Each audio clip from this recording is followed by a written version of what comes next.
सभी को जय यीशु। चालीसा काल प्रभु के साथ 40 दिन की वचन साधना में आप सबों का स्वागत है। बाइबल के चारों सुसमाचारों में ज्यादातर जगह, अधिकतम भाग प्रभु यीशु की मानव की ओर सेवा के बारे में बताया गया है, वर्णन किया गया है। प्रभु यीशु रोगियों को चंगाई प्रदान करता है, कोढ़ियों को शुद्ध करता है और भूखों को खिलाता है। अनेक बार रोटियों का चमत्कार भी प्रभु यीशु ने किया था। संत चावरा अपने समाज के लोगों से, अपने मठ के सदस्यों से ये बताते हैं, जिस दिन आप किसी के लिए कम से कम एक ही भला काम किया ना होता, उस दिन जीवन पुस्तिका में, स्वर्गराज में आपके नाम पर एक जीवन पुस्तिका है, उस पुस्तिका में आपका उस दिन नहीं लिखा जाएगा। कहने का तात्पर्य है कि हम मानव की सेवा करना है। आइए हम प्रभु का वचन सुनें। संत मार्कुस के अनुसार सुसमाचार अध्याय 3 अनुवाद के 4 से लेकर। तब ईसा ने उनसे पूछा, विश्राम के दिन भलाई करना उचित है या बुराई, जान बचाना या मार डालना? वे मौन रहे। उनके हृदय की कठोरता देखकर ईसा को दुख हुआ और वह उन पर क्रोध भरी दृष्टि दौड़ाकर उस मनुष्य से बोले, अपना हाथ बढ़ाओ। उसने ऐसा किया और उसका हाथ अच्छा हो गया। मेरे प्रिय दोस्तों, विश्राम दिन की घटना है। सभागृह में एक बीमार व्यक्ति आए थे जिसका हाथ सूख गया था। फरीसी लोग ये देख रहे थे कि विश्राम के दिन प्रभु यीशु क्या करने जा रहे हैं। क्या प्रभु यीशु उनको चंगाई देगा? क्योंकि वे लोग प्रभु यीशु पर दोष डालने की थाक में थे, क्योंकि विश्राम के दिन उनके विश्वास के अनुसार कोई भी काम नहीं कर सकते। लेकिन प्रभु यीशु लोगों से ये पूछते हैं, क्या विश्राम का दिन अच्छा काम करना ठीक या कि नहीं? ये प्रश्न पूछते हैं। विश्राम का दिन का मतलब यह है ईश्वर के लिए समर्पित दिन, ईश्वर की सेवा और ईश्वर की पूजा के लिए विशेष दिन समर्पित। यह प्रश्न पूछने के बाद प्रभु यीशु विश्राम के दिन उस सूखे खाले हाथ वाले व्यक्ति को चंगाई प्रदान करता है। जिस दिन ईश्वर की सेवा के लिए रखा गया है, उसी दिन प्रभु यीशु मानव की सेवा करता है। कहने के तात्पर्य है, प्रभु यीशु हमको ये बताना चाहते हैं कि मानव सेवा ही ईश्वर की सेवा है। मानव सेवा ही ईश्वर की सेवा है। मेरे प्रिय दोस्तों, उपवास काल हम प्रभु यीशु के पास बैठने की कोशिश करते हैं, प्रभु यीशु को और ज्यादा प्यार करने की कोशिश करते हैं।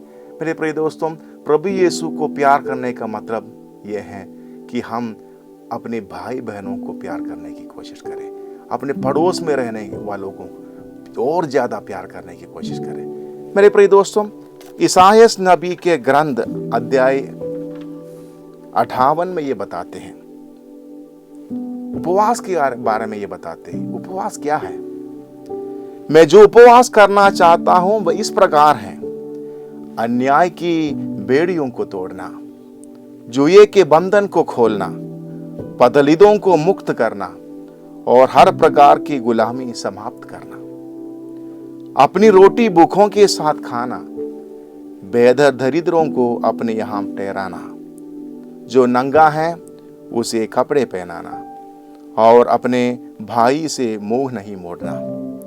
तब तुम्हारी ज्योति उषा की तरह फूट निकलेगी और तुम्हारा घाव शीघ्र ही भर जाएंगे। तुम्हारी धार्मिकता तुम्हारे आगे आगे चलते रहेगी। कहने का तात्पर्य यह है, उपवास का मतलब यह है हम ईश्वर की सेवा करें। कैसे ईश्वर की सेवा करें? ईश्वर की सेवा तभी हो सकता है जब हम मानव की सेवा करते हैं।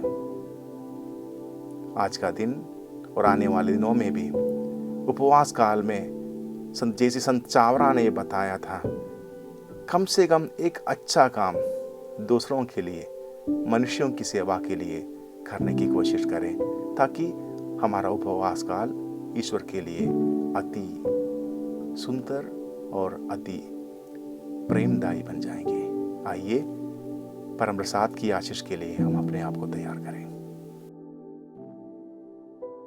स्तोत्र ग्रंथ में हम पढ़ते हैं, आकाश ईश्वर की महिमा बखानता है, तारामंडल उसका सामर्थ्य प्रकट करता है।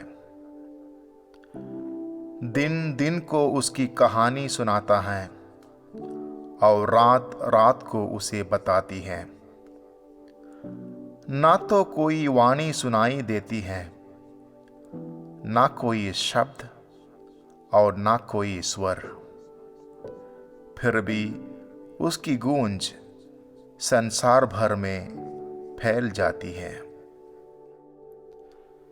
हे परम प्रसाद में उपस्थित प्रभु यीशु, हम तेरी स्तुति करते हैं, तेरी आराधना करते हैं।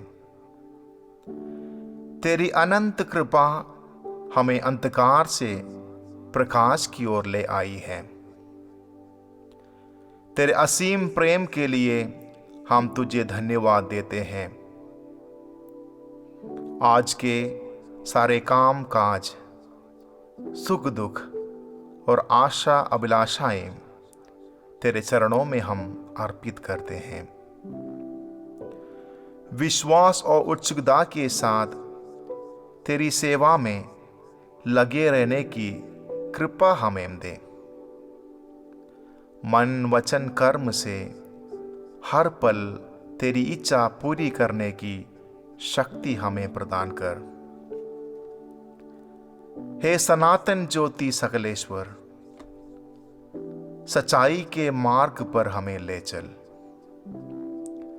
अज्ञानता के जाल में फंसकर पाप गर्त में पड़ने से हमें बचा। प्रत्येक व्यक्ति में तेरा अद्भुत रूप देखकर निस्वार्थ भाव से सबों की सेवा करने की कृपा हमें दे। पापियों को पश्चाताप, मृतकों को स्वर्ग भाग्य और धर्मियों को आनंद प्रदान कर। रोगियों को सौख्य और बेसहारों को आश्रय दे दे। हमें संसार की ज्योति और पृथ्वी का लवण बना दे।